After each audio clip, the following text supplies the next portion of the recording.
خورشید خانم صبح که اومد تو آسمون دید که موشی گریه کنون و پریشون داد میزنه کمک کمک آی دندون، کمک آی دندون. موشی رو بردن دکتر با کمک دیگرون. خورشید خانم رنگش پرید، دلیلش رو از ماه پرسید. ماه قشنگ قصه‌مون گفت که دیده از اون بیرون دیشب موشی قبل خواب تون میخورده شکلات، کنارش هم قند و نبات. بهش گفتن بزن مسواک، گفته نمیخوام خوابم میاد.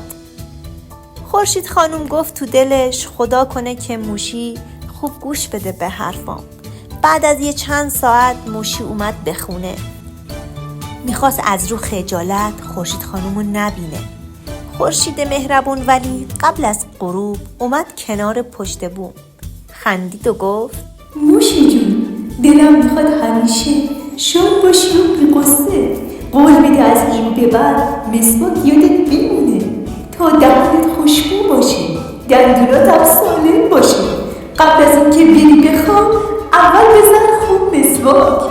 موشی دیگه میدونه درد شدید دندون اونو کرده دیوونه، پس قول میده به خورشید چشم یادم میمونه، هر شب بی بهونه مسواک میزنم تو خونه تا دندونام سفید شن مثل یه مروارید شن.